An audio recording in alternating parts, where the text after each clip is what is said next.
الحمد للہ وحدہ لا شریک لہ والصلاة والسلام علی من لا نبی بعدہ وعلی آلہ واصحابہ الذین اوفوا عہدہ اما بعد۔ ہمارا تخصص فی العقائد الاسلامیہ کا سبق چل رہا تھا، اور آج ہمارا سبق توحید باری تعالیٰ میں استواء علی العرش کے متعلق ہے، جس کو آپ استواء علی العرش کا مسئلہ بھی کہہ سکتے ہیں، عین اللہ کا بھی کہہ سکتے ہیں، معیت ذاتیہ کا مسئلہ بھی کہہ سکتے ہیں۔ تو آج ہمارا یہ سبق ہوگا انشاءاللہ العزیز۔ اہل سنت والجماعت کا موقف استواء علی العرش کے بارے میں کیا ہے کہ استواء علی العرش یہ اللہ تعالیٰ کی صفت متشابہ ہے، جس کا حقیقی معنی اللہ تعالیٰ ہی کو معلوم ہے۔ قرآن مجید میں اس کے ظاہری معنی مراد نہیں، یعنی جہاں قرآن کریم میں ثم استویٰ علی العرش کا ذکر آیا ہے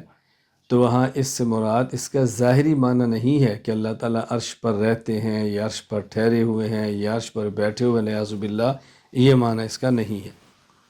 امام ابو بکر احمد بن حسین بن علی بن موسیٰ البیخی رحمہ اللہ تعالی، وفات 458 ہجری، کتاب الاسماء والصفات للبیخی میں فرماتے ہیں فَأَمَّا الْإِسْتِوَاءُ فَالْمُتَقَدِّمُونَ مِنْ أَصْحَابِنَا كَانُوا لَا يُفَسِّرُونَهُ وَلَا يَتَكَلَّمُونَ فِيهِ۔ استواء کا عقیدہ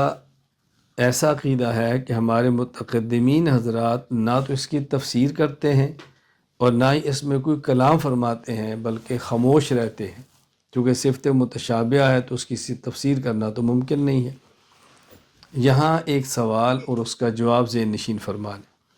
سوال یہ ہے کہ متقدمین حضرات عقیدہ استواء علی العرش میں کلام نہیں کرتے، تو پھر ہم لوگ کلام کیوں کرتے ہیں؟ جب وہ گفتگو نہیں فرماتے تو ہمیں بھی گفتگو نہیں کرنی چاہیے، ہم کیوں گفتگو کرتے ہیں؟ جواب ذہن نشین فرما لیں کہ یہ جو ہم کہتے ہیں کہ متقدمین حضرات استواء علی العرش میں گفتگو نہیں فرماتے، پھر اس کے معنی یہ ہے کہ اس کو متشابہ سمجھ کر اس کو اللہ تعالیٰ کے سپرد کر دیتے ہیں، اس کی تفسیر نہیں کرتے، درجہ یقین میں تعویل نہیں کرتے۔ اور ہم اس پر جو گفتگو کرتے ہیں وہ اس لیے نہیں کہ ہم استواء کا معنی بیان کرتے ہیں، استواء کی مراد معلوم کرتے ہیں، یا ہمارا دعویٰ ہے کہ ہم اس کی مراد معلوم ہو گئی ہے، چونکہ مخالفین اہل سنت والجماعت ایسی آیات کو جو متشابہات ہیں پڑھ کے غلط معنی بیان کر کے امت کو گمراہ کرتے ہیں، تو امت کو ان کی ضلالت اور گمراہی سے بچانے کے لیے ہم گفتگو کرتے ہیں، تاکہ لوگ مخالفین اور فرقہ ضالہ اور گمراہ لوگوں کی چال میں آ کر اپنے عقائد کو خراب نہ کر بیٹھیں۔ یہ تو موقف تھا اہل سنت والجماعت کا۔ البتہ جو موقف غیر مقلدین کا ہے وہ اس سے بالکل مختلف ہے۔ غیر مقلدین کا موقف یہ ہے کہ استواء علی العرش کا معنی یہ ہے کہ اللہ تعالیٰ حقیقتاً عرش پر موجود ہیں، حقیقتاً فوق العرش ہیں، حقیقتاً عرش کے اوپر ہیں۔ میں اس پر چند ایک حوالہ جات پیش کرتا ہوں۔ نمبر 1، علامہ محمد بن خلیل حراس، وفات 1975 عیسوی، شرح العقیدہ الواسطیہ میں لکھتے ہیں وَالصَّحِيحُ فِي الْكُرْسِيِّ أَنَّهُ غَيْرُ الْعَرْشِ وَأَنَّهُ مَوْضِعُ الْقَدَمَيْنِ وَأَنَّهُ فِي الْعَرْشِ كَحَلَقَةٍ مُلْقَاةٍ فِي فَلَاةٍ۔ صحیح بات یہ ہے کہ عرش الگ چیز کا نام ہے، کرسی الگ چیز کا نام ہے، اور کرسی اللہ تعالیٰ کے قدموں کی جگہ ہے، اور کرسی عرش کے مقابلے میں ایسے ہے جیسے کسی میدان میں انگوٹھی رکھی ہوئی ہے۔ نمبر 2،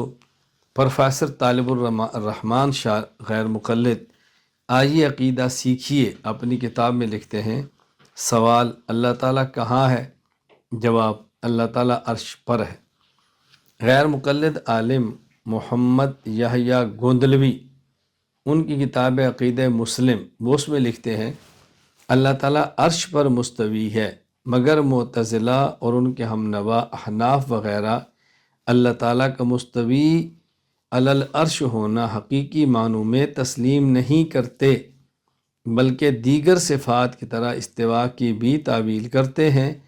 اور کہتے ہیں کہ استواء کا معنی استیلاء یعنی غلبہ ہے۔ یہاں دلائل شروع کرنے سے پہلے چند ایک فوائد ذہن نشین فرما لیں۔ فائدہ نمبر 1، اللہ تعالیٰ بلا جسم، بلا مکان، بلا جہت موجود ہے۔ اگر کوئی شخص سوال کرے این اللہ، اللہ کہاں ہے، تو اس کا جواب یہ دینا چاہیے ہوا موجودم بلا جسم و مکان و جہتن، اللہ تعالیٰ بغیر جسم کے، بغیر مکان کے، بغیر جہت کے موجود ہے۔ اس پر دلائل نقلیہ اور دلائل عقلیہ موجود ہیں جو میں آگے آپ کی خدمت میں پیش کروں گا۔ فائدہ نمبر 2، یہ جو ہم نے کہا کہ اللہ تعالیٰ موجود بلا جسم و مکان و جہتن ہے، یہ تعبیر کہ اللہ تعالیٰ موجود بلا جسم، بلا مکان، بلا جہت ہے، یہ تعبیر اہل علم حضرات کی ہے، اور اہل علم کو سمجھانے کے لیے یہی کہا جاتا ہے کہ اللہ تعالیٰ بلا جسم، بلا مکان، بلا جہت موجود ہیں۔ لیکن عام لوگ، عوام الناس، جو کہ ان اصطلاحات سے واقف نہیں ہوتے، اس لیے اس عقیدہ کو عوامی ذہن کے پیش نظر عوام الناس کو سمجھانے کے لیے یہ تعبیر اختیار کی جاتی ہے، اللہ تعالیٰ حاضر ناظر ہے، اللہ تعالیٰ ہر جگہ موجود ہے۔ تو اللہ تعالیٰ حاضر ناظر ہے، یہ اللہ تعالیٰ ہر جگہ موجود ہے، یہ تعبیر اختیار کی گئی ہے عوام الناس کو سمجھانے کے لیے، وگرنہ اصل الفاظ اصطلاحات کے پیش نظر یہ استعمال کیے جاتے ہیں کہ اللہ تعالیٰ موجود بلا جسم، بلا مکان اور بلا جہت ہے۔ فائدہ نمبر 3، 2 لفظوں میں فرق سمجھیں، ایک ہے موجود بلا مکان اور ایک ہے موجود فی کل مکان، دونوں میں فرق ہے۔ ہم اللہ تعالیٰ کو موجود بلا مکان یعنی ہر جگہ موجود ہے کہتے ہیں، موجود فی کل مکان یعنی ہر جگہ میں موجود ہے یہ نہیں کہتے۔ ایک ہے یہ کہنا کہ اللہ تعالیٰ ہر جگہ موجود ہے، اور ایک ہے یہ کہنا کہ اللہ ہر جگہ میں موجود ہے، دونوں میں فرق ہے۔ تو ہم جو عقیدہ بیان کرتے ہیں وہ یہ بیان کرتے ہیں کہ اللہ تعالیٰ ہر جگہ موجود ہے، یہ نہیں کہتے کہ اللہ تعالیٰ ہر جگہ میں موجود ہے۔ اس لیے جو فی کل مکان ہونے پر اعتراضات ہوتے ہیں یہ تب ہوتے جب ہم یہ کہ اللہ موجود فی کل مکان، جب کہ ہم یہ کہتے ہیں اللہ موجود بلا مکان، دونوں میں فرق اچھی طرح ذہن نشین کر لیں۔ فائدہ نمبر 3، فائدہ نمبر 4، جب ہم یہ کہتے ہیں اللہ تعالیٰ ہر جگہ موجود ہے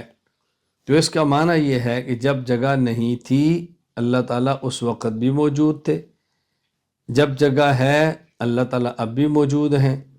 اور جب جگہ نہیں ہوگی اللہ تعالیٰ تب بھی موجود ہوں گے۔ یعنی اللہ تعالیٰ اپنے موجود ہونے میں کسی جگہ اور مکان کے محتاج نہیں ہیں۔ اللہ تعالیٰ کے ہر جگہ موجود ہونے کا معنی ہرگز نہیں کہ اللہ تعالیٰ کسی خاص جگہ پہ موجود ہیں، بلکہ اللہ تعالیٰ فوق یعنی اوپر، تحت یعنی نیچے، قدام یعنی آگے، خلف یعنی پیچھے، یمین یعنی دائیں، اور شمال یعنی بائیں، اسی طرح عرش، فرش، سما، عرض، مکان اور خلا، حتیٰ کہ کوئی ذرہ ایسا نہیں جہاں اللہ پاک موجود نہ ہوں۔ پھر اچھی طرح بات سمجھ لیں، میں یہ نہیں کہہ رہا کوئی ذرہ ایسا نہیں جس میں اللہ تعالیٰ موجود نہ ہوں، میں کہہ رہا ہوں کوئی ذرہ ایسا نہیں جہاں اللہ تعالیٰ موجود نہ ہوں۔ اس لیے جب یہ وضاحت کر دی جائے اب اعتراضات کی گنجائش ختم ہو جاتی ہے۔ اعتراضات تب ہوں گے جب اللہ تعالیٰ کو کسی خاص مکان میں مانے، ہم اللہ تعالیٰ کو بغیر کسی خاص مکان کے مانتے ہیں۔ جب مکانات نہیں تھے اللہ تعالیٰ تب بھی تھے، جب مکانات ہیں اللہ تعالیٰ اب بھی ہیں، جب مکانات نہیں ہوں گے اللہ تعالیٰ تب بھی ہوں گے۔ فائدہ نمبر 4، یہ جو ہم نے تعبیر اختیار کی ہے اللہ تعالیٰ حاضر ناظر ہے، اللہ تعالیٰ موجود ہر جگہ ہے، یہ تعبیر اگرچہ بظاہر اصل سے ہٹ کر ہے کہ جب ہمارا اصل عقیدہ ہے موجود بلا مکان، بلا جہت، بلا جسم، تو یہ کیوں کہتے ہیں ہر جگہ موجود ہے، یہ تعبیر بظاہر اصل سے ہٹ کر ہے، اور ایسی تعبیرات اختیار کرنا شریعت کے مخالف نہیں، بلکہ یہ تعبیرات اختیار کرنا شریعت سے ثابت ہے۔ چنانچہ حضرت شاہ ولی اللہ محدث دہلوی رحمہ اللہ وفات 1176 ہجری حجت اللہ البالغہ میں فرماتے ہیں، باب التیسیر میں، ان الشارع لم یخاطبہم الا علی میزان العقل المودع فی اصل خلقتہم قبل ان یتعانوا دقائق الحکمت والکلام والاصول فاثبت لنفسہ جہہ فقال الرحمن علی العرش استوى۔ اصول حکمت اور علم الکلام میں غور کرنے سے پہلے فطری طور پر جو لوگوں کو عقل دی گئی تھی، شارع نے لوگوں سے ان کی عقل کے مطابق بات فرمائی ہے۔ چنانچہ اللہ تعالیٰ نے اپنی ذات کے لیے جہت ثابت کرتے ہوئے الرحمن علی العرش استویٰ فرمایا، یعنی اللہ پاک خاص جہت سے پاک ہے، لیکن انسانی عقل کے مطابق استواء علی العرش کی بات فرمائی کہ جس سے بظاہر یہ معلوم ہوتا ہے کہ اللہ تعالیٰ اوپر ہے، حالانکہ ایسی بات ہرگز نہیں ہے۔ اور یہی طرز جو حضرت شاہ ولی اللہ فرما رہے ہیں اور جو بات ہم نے آپ کی خدمت میں عرض کی ہے، قرآن کریم میں بھی موجود ہے اور حدیث پاک میں بھی موجود ہے۔ میں اس پر ایک آیت بطور دلیل کے اور حدیث مبارک بطور دلیل کے پیش کرتا ہوں۔ قرآن مجید سورہ آل عمران آیت نمبر 133، وَسَارِعُوا إِلَى مَغْفِرَةٍ مِّن رَبِّكُمْ وَجَنَّةٍ عَرْضُهَا السَّمَاوَاتُ وَالْأَرْضُ، اپنے رب سے مغفرت طلب کرنے کے لیے اور اس کی جنت کی طرف جانے کے لیے ایک دوسرے سے آگے بڑھنے کی کوشش کرو، وہ جنت کہ جس کی چوڑائی آسمان و زمین جیسی ہے۔ اللہ اکبر۔ اس آیت کے تحت مفتی محمد شفیع عثمانی رحمہ اللہ وفات 1976 عیسوی معارف القرآن میں فرماتے ہیں، انسان کے دماغ میں آسمان و زمین کی وسعت سے زیادہ اور کوئی وسعت آ ہی نہیں سکتی، اس لیے سمجھانے کے لیے جنت کے عرض کو اس سے تشبیہ دی، گویا بتلا دیا کہ جنت بہت وسیع ہے، اس کے عرض میں سارے زمین و آسمان سما سکتے ہیں۔ تو جس کے عرض میں آسمان و زمین سارے آ جائیں، بتائیں وہ کتنی چوڑی ہوگی اور اس کے بعد کتنی لمبی ہوگی۔ اسی طرح امام ابو عیسیٰ محمد بن عیسیٰ بن سورہ الترمذی رحمہ اللہ وفات 279 ہجری سنن ابن ماجہ باب القبلہ حدیث مبارک نقل فرماتے ہیں، حضرت ابو ہریرہ رضی اللہ تعالیٰ عنہ فرماتے ہیں، رسول اکرم صلی اللہ علیہ وسلم نے فرمایا، ما بین المشرق والمغرب قبلہ، اہل مدینہ کو فرمایا کہ مشرق اور مغرب کی جانب یہ سارے کا سارا قبلہ ہے، چونکہ مدینہ منورہ سے قبلہ مکہ مکرمہ خانہ کعبہ یہ جنوب کی جانب ہے۔ تو اب دیکھو، اصل قبلہ تو خاص کعبہ ہوتا ہے، لیکن یہ تب ہوگا جب کعبہ نظر آئے۔ مدینہ منورہ سے تو براہ راست کعبہ نظر نہیں آ رہا کہ یہ کہا جائے کہ یہ سیدھا رخ کعبہ کا ہے، اس لیے اللہ کے نبی صلی اللہ علیہ وسلم نے انسانی عقل کو سامنے رکھتے ہوئے فرمایا، ما بین المشرق والمغرب قبلہ، کہ مشرق اور مغرب جانب یہ جنوب کی ساری جہت یہ تمہارے لیے قبلہ ہے۔ تو جتنی بات انسانی دماغ میں آ سکتی ہے اس کے مطابق آپ نے گفتگو فرمائی ہے۔ اہل سنت والجماعت کے دلائل ملاحظہ فرمائے۔ دلائل کس بات پہ؟ میں نے آپ کی خدمت میں عرض کر دیا ہے کہ اہل سنت والجماعت کا موقف یہ ہے کہ یہ اللہ تعالیٰ کی ذات موجود بلا مکان ہے، موجود بلا جسم ہے، موجود بلا جہت ہے، ہر جگہ موجود ہے، کوئی ایسا ذرہ نہیں جہاں پر اللہ تعالیٰ موجود نہ ہوں۔ یہ ہمارا موقف ہے، اس پر میں آپ کی خدمت میں انشاءاللہ دلائل پیش کرتا ہوں۔ دلیل نمبر 1، سورۃ البقرہ آیت نمبر 19، واللہ محیط بالکافرین، اور اللہ کافروں کا احاطہ کرنے والے ہیں۔ اس آیت کے تحت حکیم الامت مولانا اشرف علی تھانوی رحمہ اللہ وفات 1362 ہجری تفسیر بیان القرآن میں فرماتے ہیں، اس میں دلیل ہے قول صوفیہ کی کہ حق تعالیٰ اپنی مخلوق کو ذاتاً محیط ہے، بدون اتصال اور کسی کیفیت کے، نہ محض علم ہی سے محیط ہے۔ یعنی اس آیت میں صراحتاً اس بات پہ دلیل موجود ہے کہ اللہ تعالیٰ کا احاطہ ذاتیہ ہے، محض احاطہ علمیہ نہیں ہے، لیکن بغیر کسی کیفیت کے ہے۔ اللہ تعالیٰ احاطہ ذاتیہ لیکن کیفیت سے پاک ہے۔ دلیل نمبر 2، سورۃ البقرہ آیت نمبر 115، وَلِلَّهِ الْمَشْرِقُ وَالْمَغْرِبُ فَأَيْنَمَا تُوَلُّوا فَثَمَّ وَجْهُ اللَّهِ۔ اس آیت کے تحت آسان ترجمہ میں مفتی محمد تقی عثمانی دامت برکات و تحریر فرماتے ہیں، مشرق و مغرب سب اللہ کی مخلوق اور اس کی تابع فرمان ہیں۔ اللہ تعالیٰ کسی ایک جہت میں محدود نہیں، وہ ہر جگہ موجود ہے۔ چنانچہ وہ جس سمت کی طرف رخ کرنے کا حکم دے دے، بندوں کا کام یہ ہے کہ اسی حکم کی تعمیل کریں۔ دیکھیے یہاں بھی حضرت صاف فرمایا کہ اللہ تعالیٰ ایک جہت میں محدود نہیں، وہ ہر جگہ موجود ہے۔ دلیل نمبر 3، سورۃ البقرہ آیت نمبر 186، وَإِذَا سَأَلَكَ عِبَادِي عَنِّي فَإِنِّي قَرِيبٌ۔ جب آپ سے میرے بندے میرے بارے میں پوچھیں، کہہ دو کہ میں تمہارے پاس ہی ہوں۔ اس آیت کے تحت مفسر قرآن فاضل دارالعلوم دیوبند مولانا صوفی عبدالحمید سواتی رحمہ اللہ تعالی، وفات 1424 ہجری، اپنی تفسیر معالم العرفان فی دروس القرآن میں اس آیت کے تحت فرماتے ہیں، اللہ تعالیٰ وجود اور ذات کے اعتبار سے قریب ہے، علم اور قدرت کے اعتبار سے بھی خدا تعالیٰ قریب ہے۔ اللہ تعالیٰ وجود اور ذات کے اعتبار سے قریب ہے، علم اور قدرت کے اعتبار سے بھی خدا تعالیٰ قریب ہے۔ یعنی اللہ تعالیٰ علم کے اعتبار سے بھی قریب ہے، قدرت کے اعتبار سے بھی قریب ہے، ذات کے اعتبار سے بھی اللہ تعالیٰ قریب ہے۔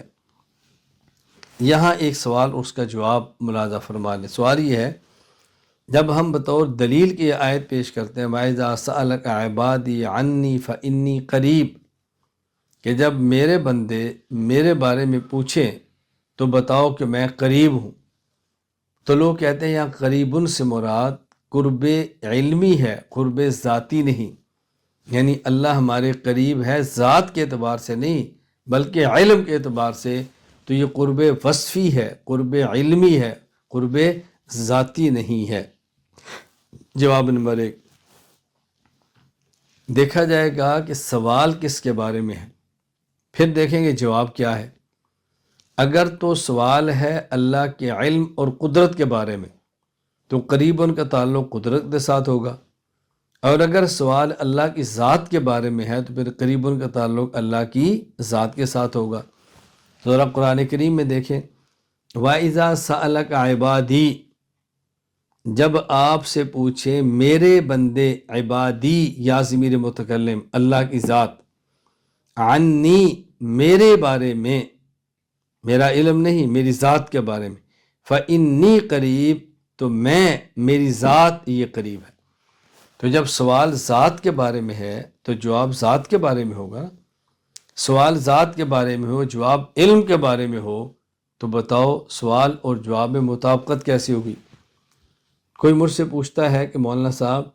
آپ کہاں بیٹھ کے سبق پڑھاتے ہیں؟ میں کہتا ہوں میرے سبق ہر جگہ ملتے ہیں۔ تو لوگ کہیں گے ہم نے سوال کیا کیا؟ ہم یہ نہیں پوچھ رہے کہ آپ کے سبق کہاں ملتے ہیں، ہم پوچھ رہے ہیں کہ آپ کہاں بیٹھ کے سبق پڑھاتے ہیں۔ ہم نے سوال آپ کی ذات کے بارے میں کیا کہ آپ کہاں سے پڑھا رہے ہیں، ہم یہ نہیں پوچھ رہے کہاں آپ کا سبق مل رہا ہے۔ بات کتنی معقول ہے۔ سوال کیا جا رہا ہے اللہ کی ذات کے بارے میں تو جواب اللہ کی ذات کے بارے میں ہوگا نا۔ جب یہ پوچھا جا رہا ہے کہ میری ذات کے بارے میں پوچھیں تو آپ کو بتاؤ میں قریب ہوں، یعنی میری ذات قریب ہے۔ تو یہ کہنا کہ اس سے مراد اللہ کا علم ہے، یہ بات اس لیے درست نہیں ہے کہ جب سوال ذات کے بارے میں تو جواب بھی ذات کے بارے میں ہونا چاہیے۔ دوسرا جواب یہ بھی ذہن نشین فرما لیں، ایک ہے اللہ کی صفت علم ہو یا صفت قدرت ہو، اور ایک ہے اللہ کی ذات اللہ کی ذات اللہ کی صفت سے الگ نہیں ہے، اور اللہ کی صفت اللہ کی ذات سے الگ نہیں ہے۔ جہاں ذات ہوگی وہیں صفت، اور جہاں صفت وہاں ذات۔ اگر اللہ ذات کے اعتبار سے قریب ہیں تو علم ذات سے الگ نہیں ہے، علم بھی قریب ہے، اور اگر علم کے اعتبار سے قریب ہیں تو ذات علم سے الگ نہیں ہے، اللہ ذات کے اعتبار سے بھی قریب ہوں گے۔ صفت ذات کو لازم ہوتی ہے،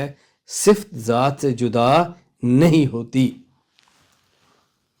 علامہ ابو العباس احمد بن محمد بن المہدی الفاسی رحمہ اللہ، وفات 1224 ہجری، البحر المدید اپنی تفسیر میں لکھتے ہیں، اذ الصفات لا تفارق الموصوف فاذا كانت المعیت بالعلم لازم ان تكون بالذات۔ اللہ تعالیٰ اپنی ذات اور صفات کے اعتبار سے تمہارے ساتھ ہیں، اس کی وجہ کہ صفت موصوف سے کبھی جدا نہیں ہوتی۔ جب اللہ کی معیت علم کے ساتھ ہو تو ذات کے اعتبار سے معیت ضرور ہوگی۔ دلیل نمبر 4، سورۃ النساء آیت نمبر 108، یستخفون من الناس ولا یستخفون من اللہ وہو معہم اذ یبیتون ما لا یرضی من القول۔ یہ لوگوں سے اپنی دغا بازیاں چھپا سکتے ہیں، منافقین، لیکن اللہ تعالیٰ سے نہیں چھپا سکتے۔ وہ تو اس وقت بھی ان کے ساتھ ہوتا ہے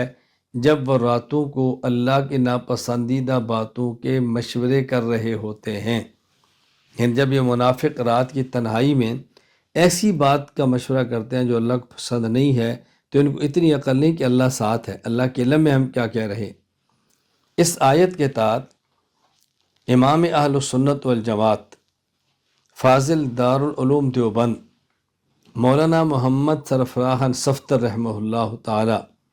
وفات 1430 ہجری، تفسیر ذخیرۃ الجنان میں تحریر فرماتے ہیں، تم جہاں کہیں بھی ہو وہ تمہارے ساتھ ہے، ایسا نہیں ہے کہ عرش پر ہے اور ساتھ نہیں ہے، وہ ہر ایک کے ساتھ ہے، علم کے لحاظ سے، قدرت کے لحاظ سے، ذات کے لحاظ سے، جو اس کی شان کے لائق ہے۔ تو امام اہل سنت والجماعت کس طرح وضاحت سے فرما رہے ہیں، اللہ علم کے لحاظ سے، قدرت کے لحاظ سے، ذات کے لحاظ سے ہمارے ساتھ ہے۔ معیت علمیہ بھی ہے، معیت قدرت بھی ہے، معیت ذاتیہ بھی ہے، یعنی اللہ تعالیٰ کو معیت وصفیہ اور معیت ذاتیہ دونوں حاصل ہیں۔ امام اہل سنت والجماعت مولانا محمد سرفراز صفتر رحمہ اللہ تعالی، میں نے درجہ حفظ کے دور میں جب میں قرآن کریم حفظ کرتا تھا اور اس وقت میری عمر 15 سال سے کم تھی، میں نے وہ 1.5 سال حضرت کے پاس گزارا ہے، اور اس کم عمری میں 1.5 سال تک حضرت کے بابت گزارا، اور فجر کی نماز کے بعد قرآن کریم کی تفسیر اور حدیث مبارک پڑھی۔ حضرت امام اہل سنت کا معمول یہ تھا کہ وہ ہفتہ، اتوار، پیر اور منگل تفسیر پڑھاتے، اور بدھ اور جمعرات حدیث کا درس دیتے، اور تقریباً حضرت نے 40 سال میں 8 مرتبہ مکمل قرآن کریم کی تفسیر فرمائی ہے۔ اور میں نے امام اہل سنت والجماعت مولانا محمد سرفراز صفتر رحمہ اللہ سے خود اپنے ان کانوں سے سنا، حضرت فرمایا، اگر میں یہ دعویٰ کروں کہ سرزمین اسلام پر واحد یہ جامع مسجد بوہڑ والی گکھڑ منڈی ایسی مسجد ہے کہ جہاں بخاری، مسلم، ترمذی، نسائی، ابو داؤد، ابن ماجہ، یہ کتب سیاستہ کا بالترتیب کسی عالم نے عوام کو درس دیا ہے تو شاید یہ میرا دعویٰ جھوٹا نہیں ہوگا۔ یعنی حضرت نے عوام کو یہ سیاستہ کا درس دیا ہے۔ آپ چونکہ سبق پڑھنے والے علماء ہیں تو آپ اندازہ فرمائیں کہ ہمارے اکابر نے کس طرح عوام میں محنت فرمائی ہے۔ آپ اندازہ فرمائیں کہ عوام میں کس طرح محنت فرمائی ہے۔ اور حضرت فرمایا کرتے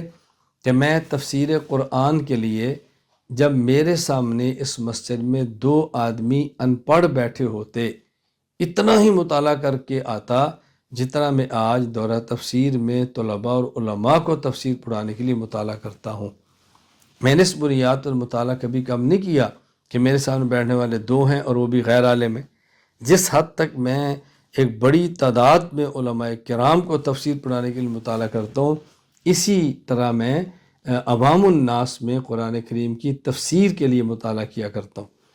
اور میں ایسے درمیان میں بات آ گئی تو طلباء کرام سے علماء کرام سے عرض کرتا ہوں کہ میں پاکستان دنیا ٹی وی پر درس قرآن کے لیے جب آتا تو میں خود یعنی واقعتاً تفسیر عثمانی، تفسیر معرف القرآن، حضرت تھانوی کی تفسیر بیان القرآن، اور اس کے علاوہ علامہ علوسی روح المعانی اور تفسیر مدارک اور تفسیر کبیر، یہ کم از کم ان 6 تفاسیر کا بالاستحاضہ مطالعہ کر کے آتا جب میں ٹی وی پر درس قرآن کے لیے آیا کرتا تھا۔ تو آپ اس سے اندازہ فرمائیں کہ میں خود تفسیر قرآن کے لیے کس حد تک مطالعہ کا اہتمام کرتا ہوں۔ دلیل نمبر 5،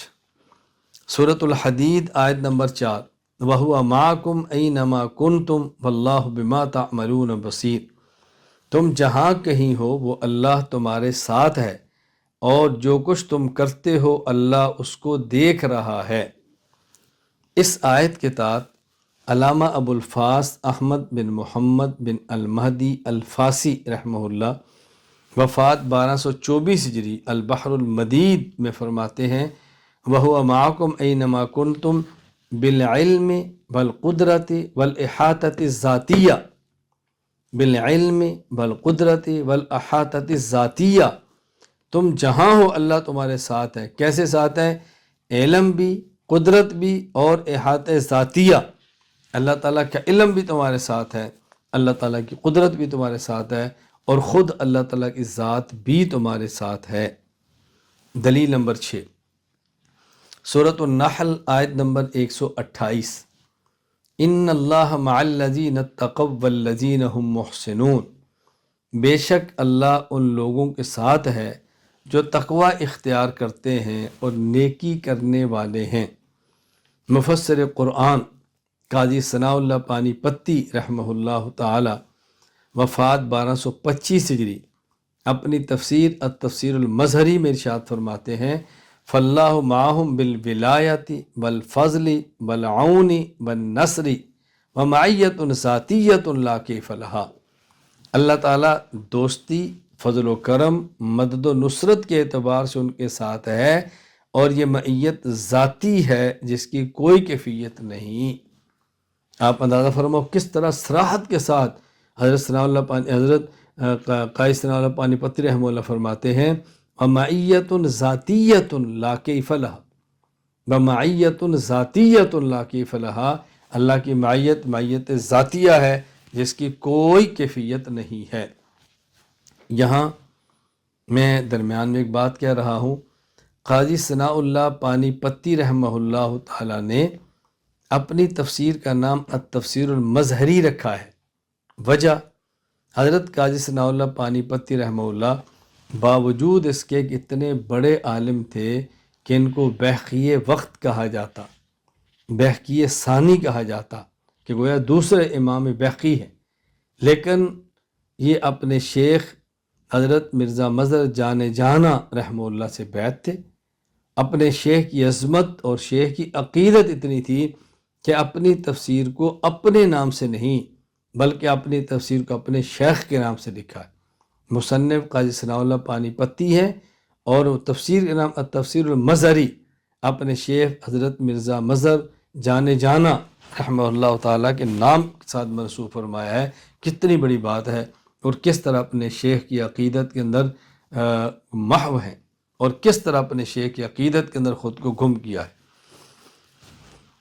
میں یہ بات اس لیے ترغیب کے ساتھ اور بڑی توجہ کے ساتھ کہنا چاہتا ہوں، علم کا کام کرنا ہے تو جس شیخ سے آپ کا تعلق ہے اس کے ساتھ اپنا تعلق بہت گہرا رکھو، عقیدت کا، عظمت کا، محبت کا، اطاعت کا بہت گہرا تعلق رکھو، پھر انسان کو فائدہ بہت ہوتا ہے۔ دلیل نمبر 7، سورۃ الواقعہ آیت نمبر 85، وَنَحْنُ أَقْرَبُ إِلَيْهِ مِنْكُمْ وَلَٰكِن لَّا تُبْصِرُونَ،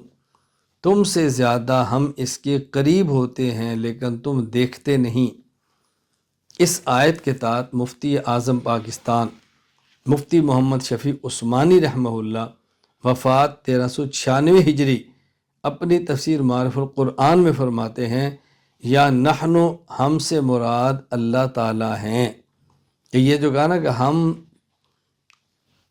یہ جو فرمایا کہ تم سے زیادہ ہم اس کے قریب ہیں، ہم سے مراد اللہ ہے۔ کہ جب انسان پہ موت آتی ہے تو فرمایا تم اتنے قریب نہیں ہوتے جتنے ہم اس کے قریب ہوتے ہیں۔ سبحان اللہ۔ یہاں میں ایک بات کی وضاحت کرنا چاہتا ہوں، آپ کے علم میں ہوگی، تفسیر معارف القرآن نام کی دو تفسیریں الگ ہیں۔ ایک تفسیر معارف القرآن وہ ہے کہ جس کے مصنف مفتی محمد شفیع عثمانی رحمہ اللہ ہے،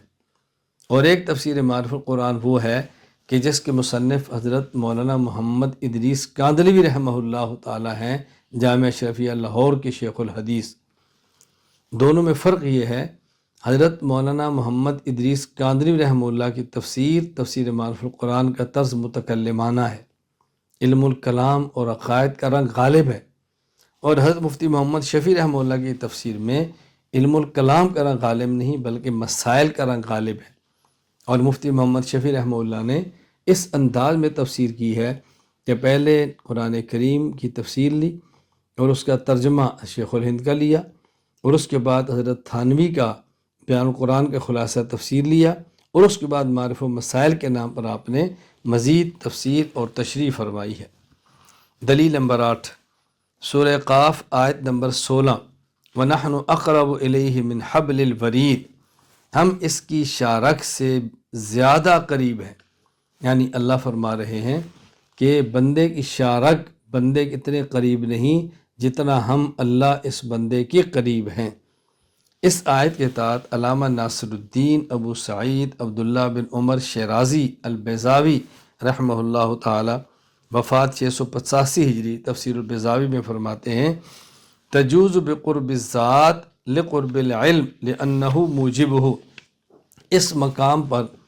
قرب علمی کی وجہ سے قرب ذاتی مراد لینا بھی درست ہے، کیونکہ قرب علمی کو قرب ذاتی لازم ہے۔ یعنی اگر کوئی ایک شخص یہ کہے کہ اس سے مراد یہ ہے کہ اللہ تعالیٰ کا قرب انسان کے ساتھ یہ علم قرب ہے، قرب وصفی ہے، فرمایا کوئی حرج نہیں۔ اگر قرب وصفی ہے تو قرب ذاتی بھی ہے، اس لیے کہ قرب علمی اور قرب وصفی کو قرب ذاتی لازم ہے۔ اسی طرح علامہ علی بن احمد بن ابراہیم المحایمی الہندی رحمہ اللہ تعالی وفات 835 ہجری تفسیر الرحمن میں اس آیت کے اندر لکھتے ہیں وَنَحْنُ أَقْرَبُ إِلَيْهِ لَا بِالْمَكَانِ وَلَا بِالزَّمَانِ وَلَا بِالرُّتْبَةِ بل بالذات من غیر اختلاط ولا حلول ولا اتحاد۔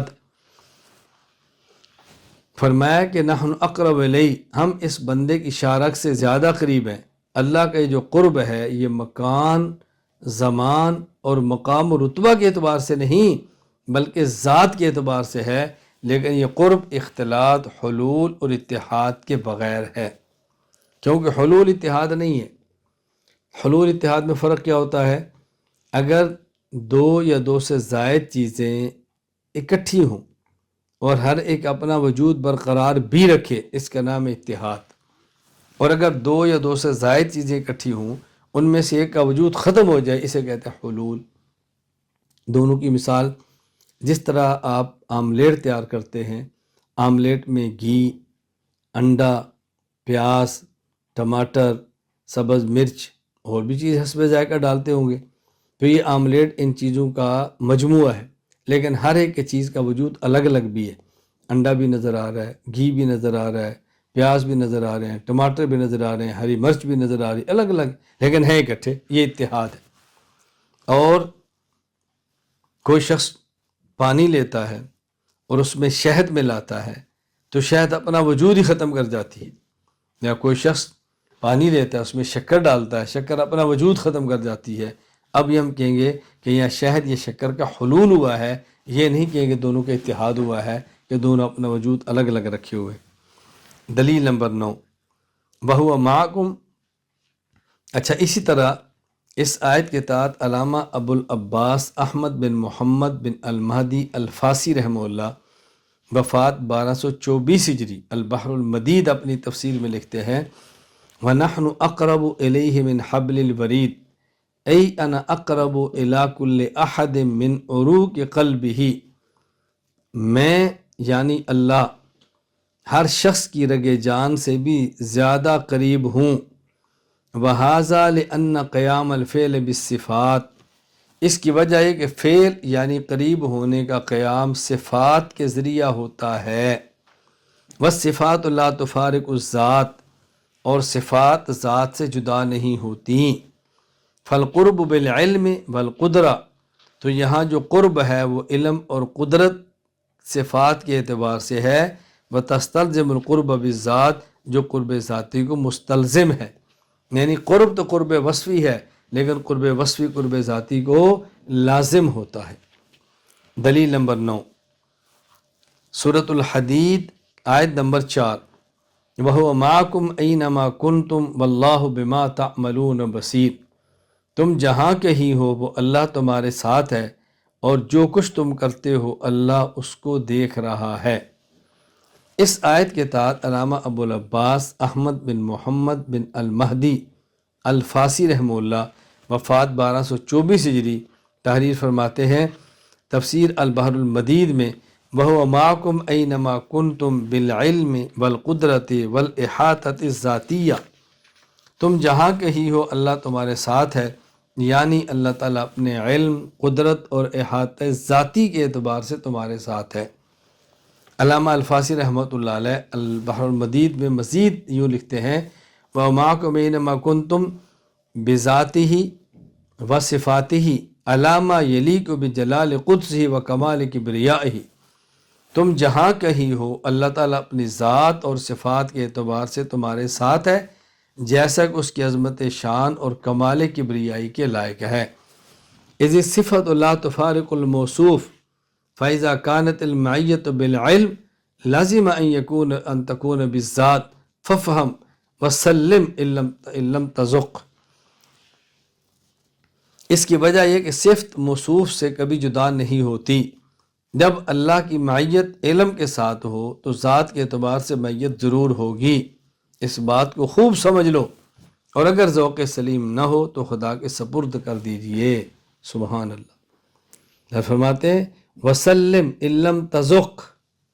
وسلم ان لم تذق، کیا بات فرمائی؟ فرمایا کہ جب معیت وصفیہ ہوگی تو معیت ذاتیہ ہوگی، وصف ذات کو مستلزم ہے، لازم ہے۔ ففہم، یہ بات سمجھو، وسلم ان لم تذق، اور اگر تمہارے پاس ذوق سلیم، عقل سلیم اور فہم مستقیم نہیں ہے تو اس کو اللہ کے حوالے کر دو، لیکن کرکر نہ کرو، بات کا بتنگڑ نہ بناؤ، نہیں سمجھ آتی تو چھوڑ دو، لیکن عقیدہ وہی رکھو جو ہمارا عقیدہ ہے۔ یہاں ایک بات اچھی طرح ذہن نشین فرما رہے ہیں، اللہ تعالیٰ فرماتے ہیں وَهُوَ مَعَكُمْ أَيْنَمَا كُنْتُمْ،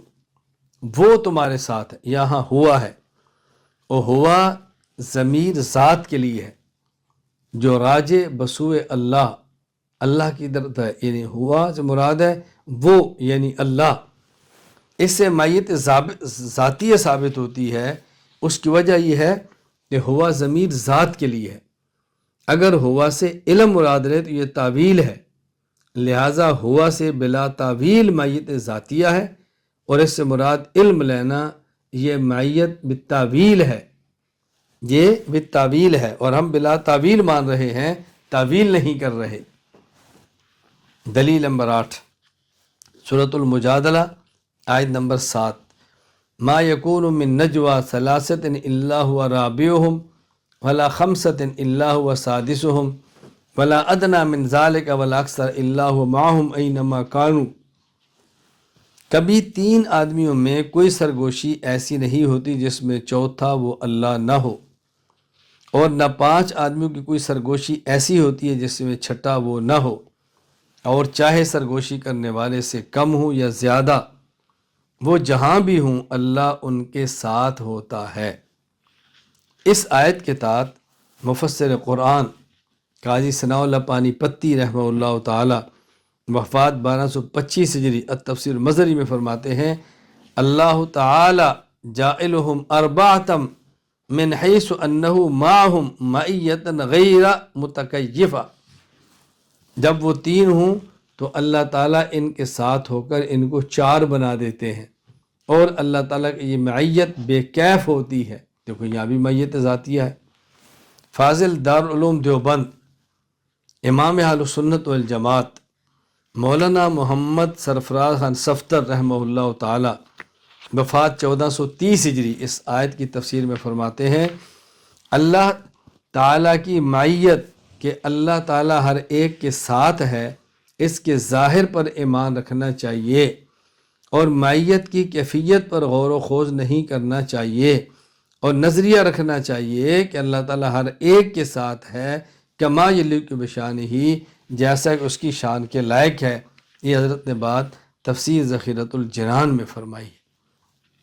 یہاں ذہن نشین فرما لیں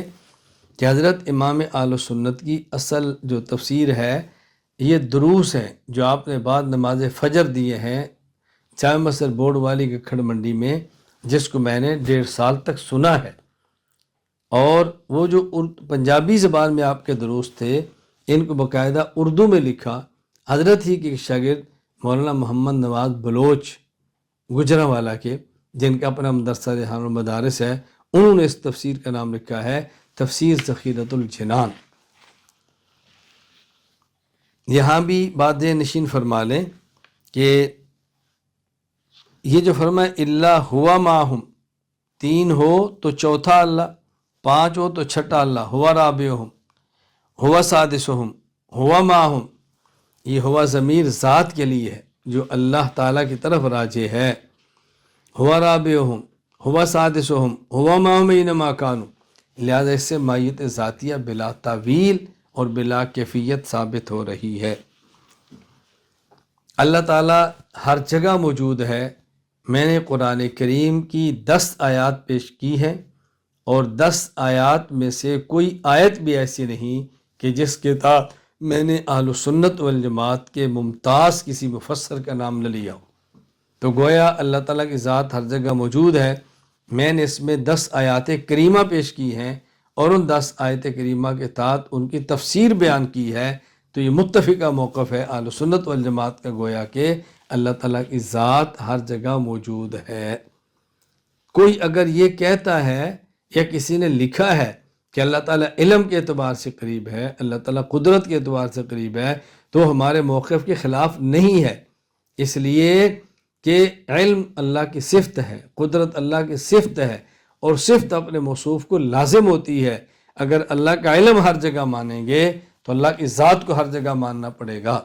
اللہ کی قدرت کو ہر جگہ مانیں گے تو اللہ کی ذات کو ہر جگہ ماننا پڑے گا، اور اللہ کی ذات کو ہر جگہ مانیں گے تو اللہ کے علم اور اللہ کی قدرت کو ہر جگہ ماننا پڑے گا، چونکہ صفت اپنے موصوف سے جدا نہیں ہوتی۔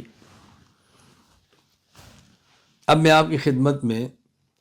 اس عقیدہ پر کہ اللہ تعالیٰ کی ذات ہر جگہ موجود ہے 10 احادیث کریمہ پیش کرتا ہوں، اچھی طرح ذہن نشین فرما لیں تاکہ الجھن نہ ہو۔ تو ہمارے دلائل کے اعتبار سے یہ دلیل نمبر 11 ہوگی، اور احادیث کے اعتبار سے حدیث نمبر 1 ہوگی۔ امام ابو الحسن مسلم بن حجاج القشیری النشاپوری رحمہ اللہ وفات 261 ہجری، صحیح مسلم باب استحباب ذکر اذا رکب دابہ کے تحت فرماتے ہیں حضرت عبداللہ بن عمر رضی اللہ تعالی عنہما سے ہے کہ رسول اللہ صلی اللہ علیہ وسلم کان اذا استوى علی بعیرہ خارجا الی سفر کبر ثلاثا، جب رسول اکرم صلی اللہ علیہ وسلم اپنی سواری پر جانے کے لیے،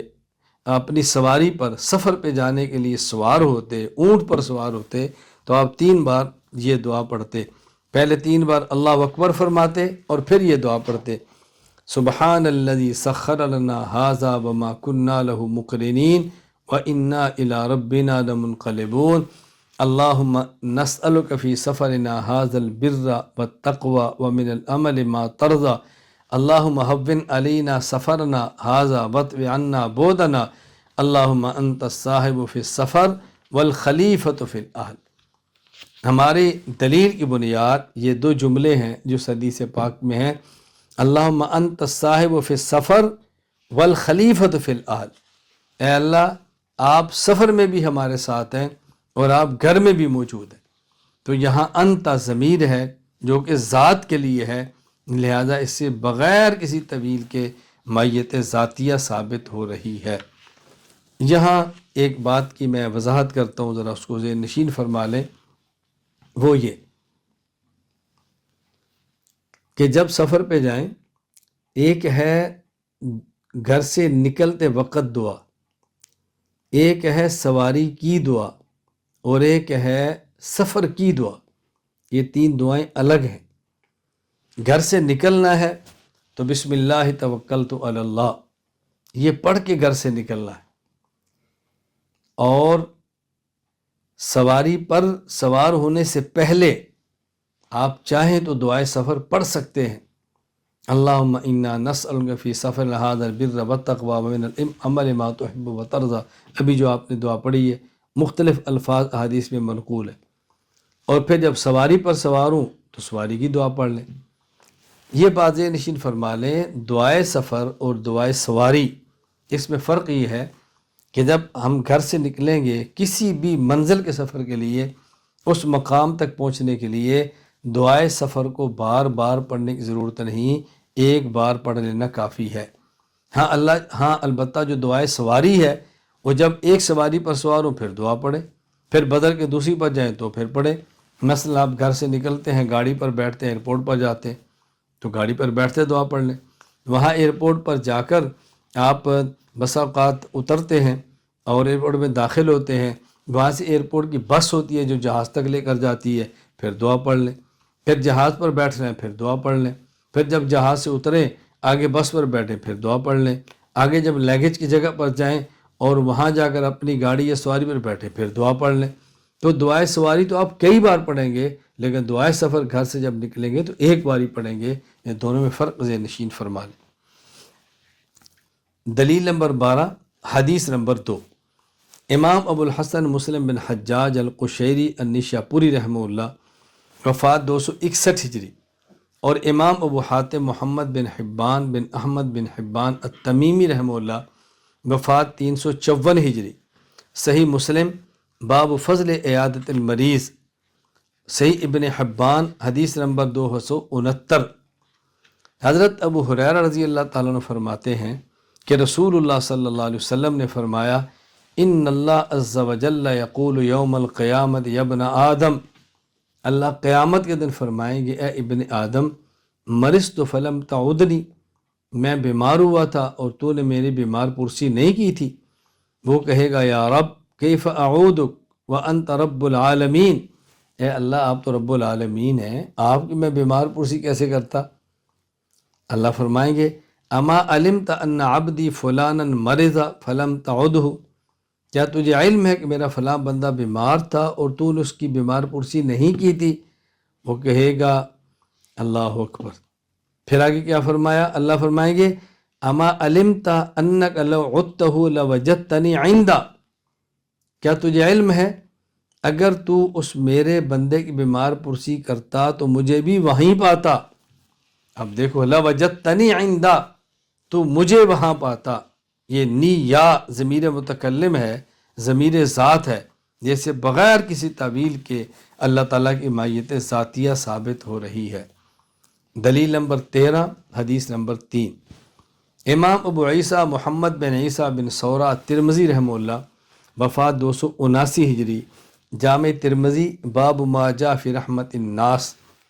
حدیث نقل کرتے ہیں حضرت عبداللہ بن عمر رضی اللہ عنہما نے فرمایا، رضی اللہ عنہ فرماتے ہیں کہ رسول اکرم صلی اللہ علیہ وسلم نے فرمایا الراحمون یرحمہم الرحمن ارحموا من فی الارض یرحمکم من فی السماء، کہ جو رحم کرنے والے ہیں ان پر رحمان رحم کرتا ہے، تم ان پر رحم کرو جو زمین میں ہیں، تم پر وہ رحم کرے گا جو آسمان میں ہے۔ تو ہماری دلیل یرحمکم من فی السماء، اس سے معلوم ہوتا ہے کہ اللہ تعالیٰ آسمان پر بھی ہیں، عرش اوپر ہے، نیچے جنت ہے، نیچے آسمان ہے، تو یہ نہیں کہ اللہ عرش پر ہے، اللہ آسمان میں بھی ہے۔ میں اس لیے کہہ رہا ہوں ذہن نشین فرما لے بہت اچھی طرح تاکہ الجھن نہ ہو۔ دلیل نمبر 14، حدیث نمبر 4، امام ابو داود سلیمان بن اشعث السجستانی رحمہ اللہ، وفات 275 ہجری، سنن ابی داود باب کیف الرقیٰ، اس کے اندر حدیث نقل فرماتے ہیں ابو الدرداء رضی اللہ تعالی عنہ نے فرمایا کہ میں نے رسول اکرم صلی اللہ علیہ وسلم کو یہ فرماتے سنا، من اشتکا منکم شیئا اب اشتکاہ اخ اللہ فلیقل، وہ شخص جو خود بیمار ہو یا وہ شخص کہ جس کے سامنے کوئی اس کا بھائی بیماری کی شکایت کرے کہ میں بیمار ہوں،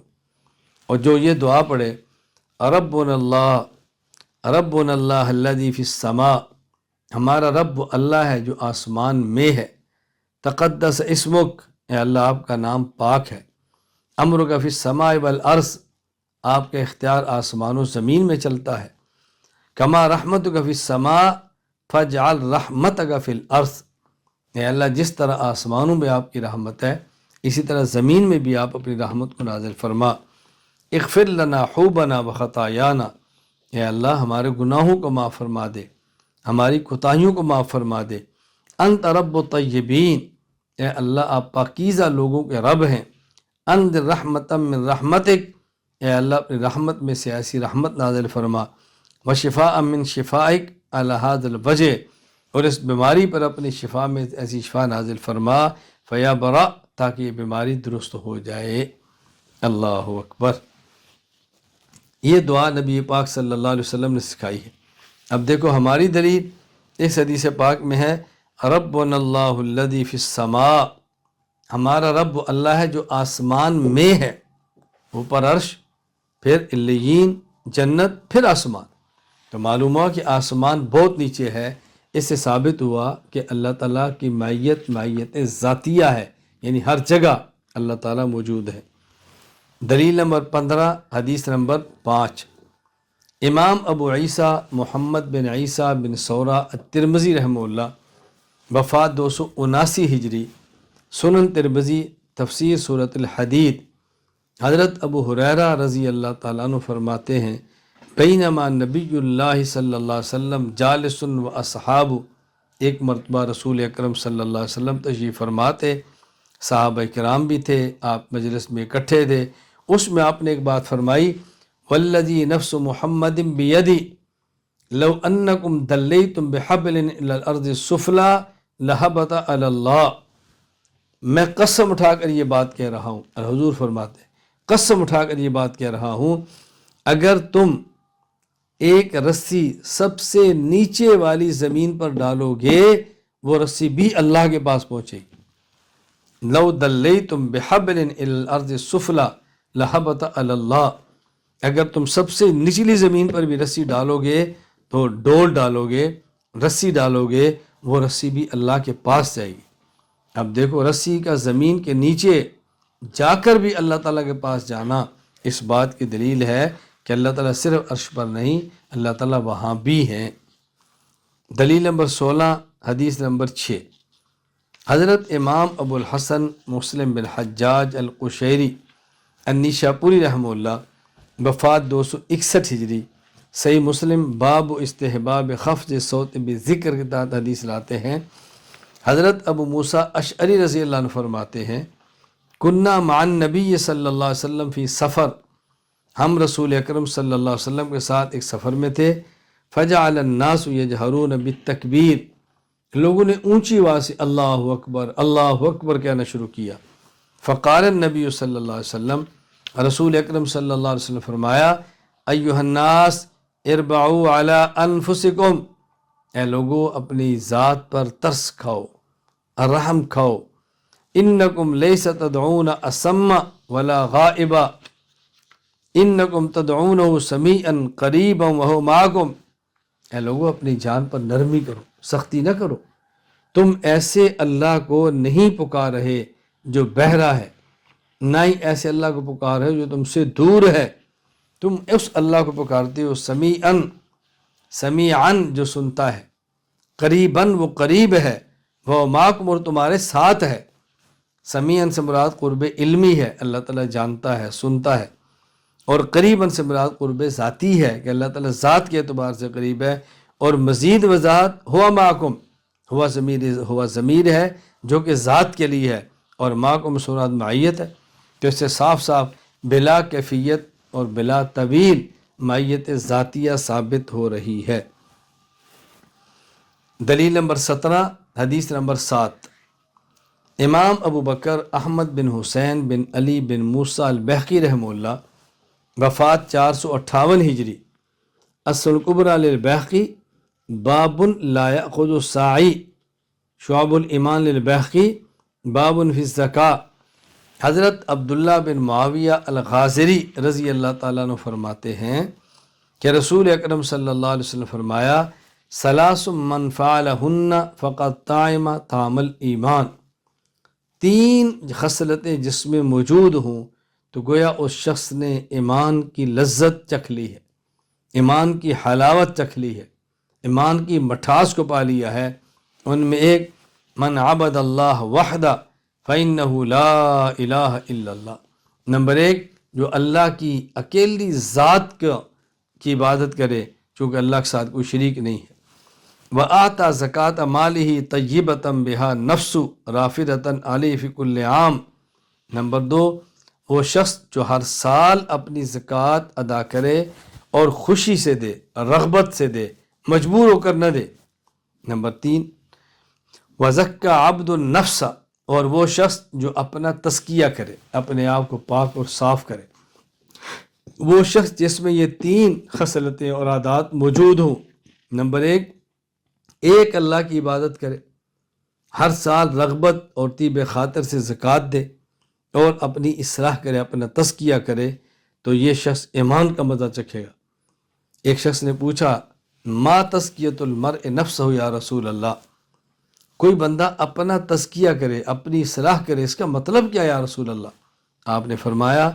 ان یعلم ان اللہ معہ حیث ما کان، وہ یہ یقین کر لے اللہ اس کے ساتھ ہے، وہ بندہ جہاں پر بھی ہے۔ کتنی وضاحت کے ساتھ معیت ذاتیہ کو بیان کیا جا رہا ہے، ان اللہ معہ حیث ما کان، ان یعلم ان اللہ معہ حیث ما کان، ان یعلم وہ شخص یقین کر لے اللہ اس کے ساتھ ہے جہاں پہ وہ ہے۔ دلیل نمبر 18، حدیث نمبر 8، امام ابو القاسم سلیمان بن احمد بن ایوب الشامی الطبرانی رحمہ اللہ، وفات 360 ہجری، المعجم الاوسط للطبرانی، حدیث نمبر 8796۔ عبادہ بن صامت رضی اللہ عنہ فرماتے ہیں، فرمایا رسول اللہ صلی اللہ علیہ وسلم نے، ان افضل الایمان ان تعلم ان اللہ معک حیث ما کنت، بہترین ایمان یہ ہے کہ تو یہ یقین بنا لے کہ اللہ تیرے ساتھ ہے، تو جہاں پر بھی ہے۔ اندازہ کیجئے، ان افضل الایمان ان تعلم، افضل ترین اور سب سے اعلیٰ ایمان یہ ہے کہ تو یہ یقین بنا لے، ان تعلم ان اللہ معک حیث ما کنت،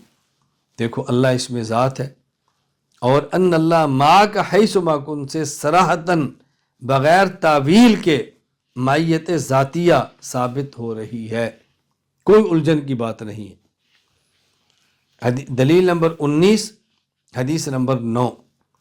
امام ابو بکر عبداللہ بن محمد بن ابی شیبہ ابراہیم بن عثمان العبسی الکوفی رحمہ اللہ تعالی، وفات 235 ہجری، مصنف ابن ابی شیبہ، باب فی عقد اللواء واتخاذی کے تحت حدیث نقل فرماتے ہیں۔ حبیب بن ابی ثابت فرماتے ہیں، ان ابا بکر قال لخالد بن الولید، حضرت ابو بکر صدیق رضی اللہ تعالی عنہ نے حضرت خالد بن ولید رضی اللہ عنہ فرمایا،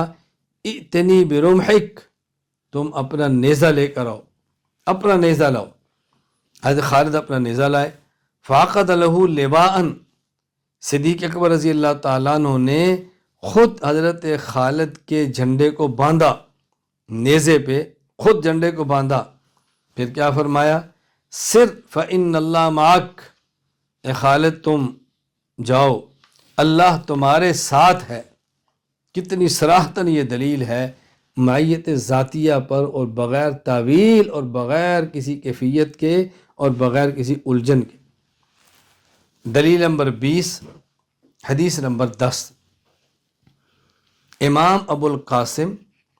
سلیمان بن احمد بن ایوب الشامی الطبرانی رحمہ اللہ، وفات 360 ہجری، المعجم الکبیر للطبرانی، حدیث نمبر 7935، فرماتے ہیں حضرت ابو امامہ رضی اللہ تعالی عنہ نے فرمایا، رسول اکرم صلی اللہ علیہ وسلم فرمایا، ثلاثۃ فی ظل اللہ یوم لا ظل الا ظلہ، 3 افراد ایسے ہیں جو قیامت کے دن اللہ کے عرش کے سائے کے نیچے ہوں گے، جس دن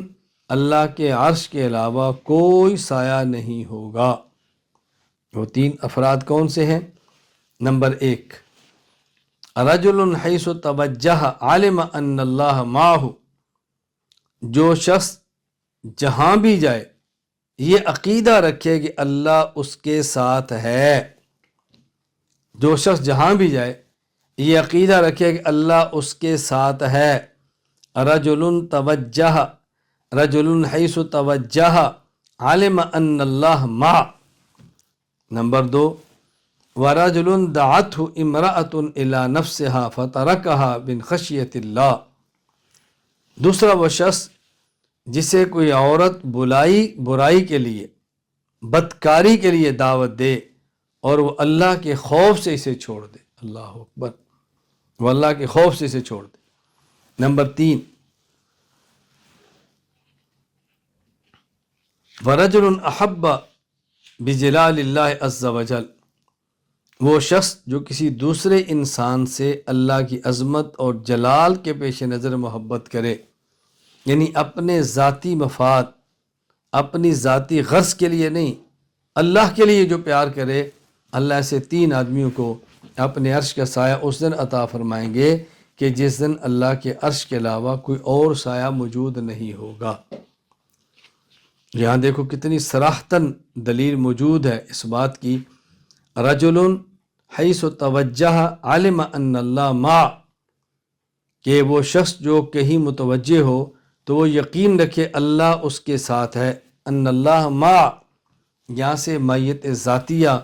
بغیر تعویل اور بغیر کیفیت کے ثابت ہو رہی ہے۔ یہاں اس حدیث مبارک پر ایک مختصر سے اشکال، اس کا جواب سماعت فرما لیں۔ اشکال یہ ہے، ایک حدیث صحیح بخاری حدیث نمبر 660 ہے، اس میں ہے حضرت ابو ہریرہ فرماتے ہیں کہ رسول اللہ صلی اللہ علیہ وسلم فرمایا، سبعۃ یظلھم اللہ فی ظلہ یوم لا ظل الا ظلہ، کہ 7 آدمی ایسے ہیں جن کو اللہ اپنے عرش کا سایہ اس دن نصیب فرمائیں گے جس دن اللہ کے عرش کے علاوہ کوئی اور سایہ موجود نہیں ہوگا۔ وہ 7 آدمی کون سے ہیں؟ الامام العادل، نمبر 1، شاب نشأ فی عبادت ربی، جو جوانی میں اللہ کی عبادت کرے، نمبر 2، ورجل القلب معلق فی المساجد، وہ شخص جس کا گھر اللہ کی مسجد میں اٹکا رہے، مسجد سے باہر نکلا متوجہ رہے، 3،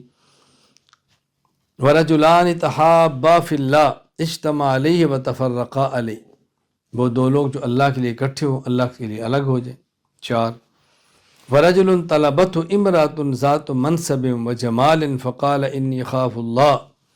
وہ جو شخص جس کو ایسی عورت گناہ کی دعوت دے جو خوبصورت بھی ہو اور بڑے خاندان والی بھی ہو اور یہ کہہ دے میں اللہ سے ڈرتا ہوں، 5، ورجل تصدق اخفى حتى لا تعلم شماله ما تنفق يمينه، اور وہ شخص کہ جو اس طرح چھپ کر صدقہ کرے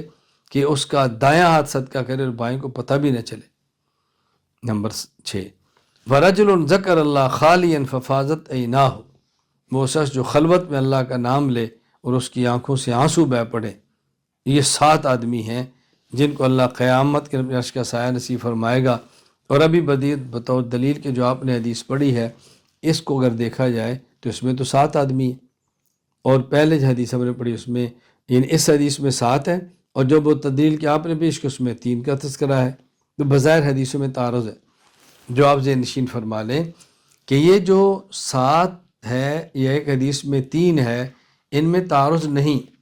یعنی ایک روایت میں اور ایک مقام پر رسول اللہ صلی اللہ علیہ وسلم نے 3 کا تذکرہ فرمایا ہے، اور ایک مقام پر آپ نے 7 کا تذکرہ فرمایا ہے، جبکہ ایک اور حدیث میں اس کے علاوہ بھی ہے، اس کے علاوہ بھی ہے۔ مثلا وہ حدیث مسند احمد حدیث نمبر 15521 ہے۔ حضرت ابو الیسر فرماتے ہیں کہ رسول اللہ صلی اللہ علیہ وسلم نے فرمایا، من انذر معسرا او وضع عنہ اذلہ اللہ تبارک و تعالی فی ظلہ، قال معاویۃ یوم لا ظل الا ظلہ۔ جو شخص کسی قرض دار کو مہلت دے یا اس کو قرضہ ہی معاف کر دے، اللہ تعالیٰ اس کو اپنے سائے میں جگہ دیں گے۔ اپنے سائے سے مراد راوی حدیث حضرت معاویہ بن عمر رضی اللہ عنہ فرماتے ہیں، حضرت معاویہ بن عمر فرماتے ہیں کہ اس حدیث کا معنی یہ ہے کہ جس دن اللہ کے عرش کے سائے کے سوا کوئی اور سایہ نہیں ہوگا، بس یہ اس دن کی بات کی جا رہی ہے۔ سبحان اللہ، یہ اس دن کی بات کی جا رہی ہے۔ تو گویا ایک حدیث میں 3 کا تذکرہ ہے، ایک میں 1 کا تذکرہ ہے، ایک میں 7 کا تذکرہ ہے، تو اس میں کوئی ٹکراؤ نہیں ہے۔ ایک مقام پر آپ نے 3 کا تذکرہ فرمایا، کسی اور مقام پر 1 کا فرمایا، کسی اور مقام پر 7 کا فرمایا۔ چنانچہ حضرت حافظ ابو الفضل شہاب الدین احمد بن علی ابن حجر اسقلانی رحمہ اللہ وفات 852 ہجری، انہوں نے فتح الباری شرح صحیح بخاری میں لکھا ہے، وَهَذَا الْحَدِيثُ يَدُلُّ عَلَىٰ أَنَّ هَٰؤُلَاءِ السَّبْعَةَ يُظِلُّهُمُ اللَّهُ فِي ظِلِّهِ وَلَا يَدُلُّ عَلَى الْحَصْرِ وَلَا عَلَىٰ أَنَّ غَيْرَهُمْ لَا يَحْصُلُ لَهُ ذَٰلِكَ۔ فرمایا کہ جو حدیث میں 7 کا تذکرہ ہے، اس میں 7 کا تذکرہ ہے، اس کا معنی یہ نہیں ہے کہ ان 7 کے علاوہ کسی اور کے لیے فضیلت نہیں، نہ ایسی بات ہرگز نہیں۔ فَإِنَّهُ صَحَّ عَنِ النَّبِي صلی اللہ علیہ وسلم، اللہ کے نبی سے اور بھی ایسے لوگ ثابت ہیں جن کو قیامت کے دن اللہ کے عرش کا سایہ نصیب ہوگا، جیسے من انذر معسرا او وضع عنہ اذلہ اللہ فی ظلہ یوم لا ظل الا ظلہ، جس طرح کی حدیث پاک میں موجود ہے کہ قیامت کے دن اس شخص کو بھی اللہ کے عرش کا سایہ نصیب ہوگا جو قرض دار کے قرض کو معاف کر دیتا ہے یا قرض دار کو وہ مہلت دے دیتا ہے۔ اللہ تعالیٰ ہم سب کو بات سمجھنے کی توفیق عطا فرمائے۔ میں نے آپ کی خدمت میں عرض کیا ہے، اہل السنت والجماعت کا موقف یہ ہے، اللہ تعالیٰ کی ذات ہر جگہ بغیر مکان، بغیر جسم اور بغیر جہت کے موجود ہے۔ اس پر میں نے آپ کی خدمت میں